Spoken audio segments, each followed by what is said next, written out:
All right, so tonight's playoff matchup, we have the Bucks of Milwaukee versus the Hawks of Atlanta. Well, the Hawks are going to Milwaukee. The Bucks, man, both teams are coming off, man, outstanding Game 7s against two brilliant teams that most people did not have them, didn't predict for them to win. I know, for one, for me personally, I predicted that the Hawks was going to beat the Sixers in 6, all right? But they end up going to 7, so I'm one game off. And I did predict that the Bucks were going to lose in 6 to the Nets. All right, but you know that was before James Harden and Kyrie Irving got hurt. But I did predict that the Bucks was going to win Game 7. In this series here, this is going to be a very entertaining series, people. But I'm rolling with the Milwaukee Bucks to win this series, people. Giannis is going to dominate if he keeps that same mentality that he had from. When did it start? I'll say from Game 3 all the way through Game 7, because if you notice, he started to take, it was hard for him to go straight up cold turkey on the three-pointers, but once he started decreasing the amount of three-point attempts, oh man, his team overall played better, okay? I mean, because this guy here, man, for somebody who gets heavily criticized for not being able to shoot free throws. Hey, he's a 67, 68% free throw shooter. It's not bad for a 7-footer, all right? They say he can't dribble. I don't want my 7-footer dribbling. That's why I have guards and forwards on my team, all right? But anyways, they say he can't do that and other stuff. He doesn't have a jump shot. Listen, man, this dude has won 2 MVPs. And 1 Defensive Player of the Year award, all right? And I got a feeling he's going to win another before he retires, because he's 25, 26 years old. Okay, so nobody can stop it. If nobody can stop it, we don't even know if he's capable of making that adjustment. But here's the thing, coaches, players, hey, you all played a game before. Listen, if you're doing something like, they're just like, okay, let's say if you're playing football, if you can hand the ball off to your running back and you're getting 7 to 8 yards a carry, let's say 6 yards a carry, guess what? I'm going to keep running it down your throat. I have no reason to pass the ball a lot. Oh, you should pass the ball. Yeah, you want me to pass the ball because you're getting tired of me running it down your throat. All right, it reminds me of, if you've seen the movie Captain Marvel, all right, not Shazam, but Captain Marvel with Brie Larson and Jude Law. Okay, Jude Law played like her mentor, and whenever they would in training, they would fight and stuff, because he wasn't as powerful as her, and he knew that, but he would always bait her by saying, "Don't use your powers, fight straight up." Then she'll fight him straight up, and then guess what? When she gets to the point where she wants to use her powers, he says, "See, you letting the anger get to you. You letting your anger get to you." But see, at the end of the movie, she finally realized, you know what? I'm going to use my powers on this dude.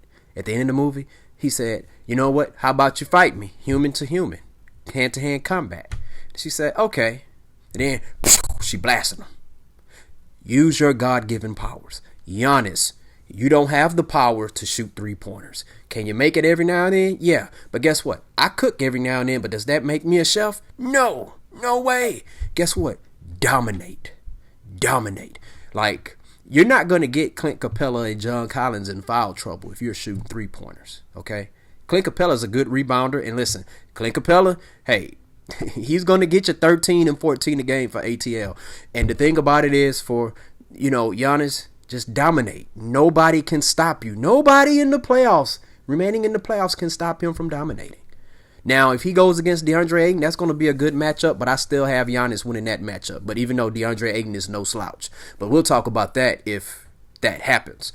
But yeah, I got the Bucks winning. As long as Giannis has the mentality to go dominate on the inside, anywhere between the elbow to the goal. Take it. You saw the bucket he hit, like the game-winning shot in Game 7 against KD. KD can't bang with him down there. He cannot. Bless his heart. It's a lot of things the great Kevin Durant can do. Banging down in the post with Giannis, he can't. And there's no shame in that. Most people cannot. All right. But now it's not going to be an easy game. This Atlanta Hawk team, here's the thing. They play better whenever they are doubted. So right now, game one, I'm gonna tell you something. Game one, I wouldn't be surprised if the Atlanta Hawks stole game one. You know why? Because, all right, so if you're the Bucks, listen, I don't care. You don't care if the Nets were hurt or not. You beat the Brooklyn Nets, the team that most people predicted to be in the, I'm going to say Super Bowl, in the NBA Finals. I had them in the finals. I had Lakers versus Nets or Clippers versus Nets. Well, I'm not going to get the Nets in there. Thank you, Milwaukee.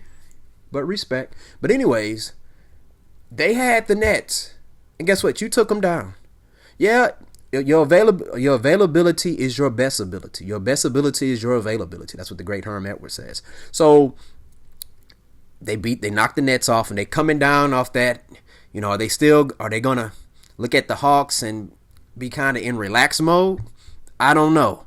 The Bucks coach Budenhauser? He was a coach of the Atlanta Hawks. So, but I don't know. I wouldn't be surprised because see, almost every game, excuse me, in this postseason, where majority of people they go against the Hawks come out and win. So I wouldn't be surprised. And the thing about it is, if you're Trae Young, if you could put on a show in Madison Square Garden, you could put on a show in the fans of Philly, on the road, you can go to Milwaukee and do some damage. You can go to Milwaukee and do some damage for real. All right. Tom Brady went to Milwaukee and won the NFC Championship. Trae Young, he's capable of doing that. So, but even if the Hawks win game one, I still have the Bucks winning this series. I think it's going to go 7 games. It's going to go 7 games. Is it possible for the Hawks to win this series? Yes. I think if the Hawks were to win this series, it's going to go 7 games. All right. And most people are going to be going against the Hawks, and that's when the Hawks shine. All right. That's when they shine for real. But this is going to be a good series. Man. Got Drew Holiday against Trae Young. I'm interested to see how that matchup goes. I mean, Trae Young. Here's the thing: what people fail to realize. You know, Ben Simmons actually did a pretty good job guarding Trae Young. You know, it's just like, okay, you saw how. Oh, check this out. When Kawhi Leonard got his first Finals MVP guarding LeBron, did he shut down LeBron? No. LeBron averaged 30, 13, and 8. All right? But if Kawhi wasn't guarding him, he probably would have averaged 50. Same thing with Andre Iguodala. Andre Iguodala averaged, 15, 16 points per game in the Finals? 5 rebounds, 6 assists. All right? LeBron averaged a triple-double while scoring like 34 points a game. But if Iguodala was not on him, LeBron would have averaged about 60 a game.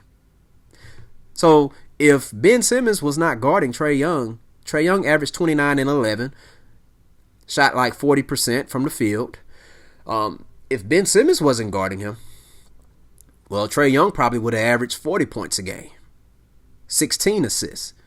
Most likely would have shot at a better shooting percentage. Instead of 40, he probably would have been like 49, okay? Because Ben Simmons, the dude is 6'10", 6'11". He's quick, very agile, very, very good defender. He's an elite defender, okay? All right? So, hopefully everything with Ben Simmons goes well too, man. A lot of people, leave that dude alone, man. He gonna get it together. He's only 24. But anyways, back to this game. This is gonna be tough. I'm interested to see how well Drew Holiday does against him. I know Drew Holiday struggled mightily against Kyrie Irving. All right, so this is gonna be a good matchup. It's not gonna be an easy match for either team. All right, but Coach Nate McMillan is doing an awesome job, man. I'm so proud of him. I was a fan of Nate McMillan when he played for the Seattle Sonics. Even though the Sonics gave my Houston Rockets hell, but I always been a big fan of defensive guards. Okay, and he was always one of the top leaders in steals. That was my thing. I'm playing basketball growing up. I never been a shot blocker, but you know, I can pick your pocket. All right, I can get some steals. I can go in the pass lane, get steals. I pride myself on that on defense. I can't block a shot, man. My vertical is like that right there. That's if I run and start. But anyways, yeah, I got the Bucks winning this series, but Giannis got to stay dominant. Stay dominant, Giannis. Stay dominant. Stay dominant. Be dominant. Don't be aggressive. Be dominant, Giannis. All right. So I tell you what. Who do you have winning this series? The Hawks, the The Bucks. Bucks are the Hawks. And I tell you what, tell me why do you pick the Hawks? Why do you pick the Bucks? Share your comments and thoughts down below, and hit that like and subscribe button. Student of the Game Podcast. Peace out.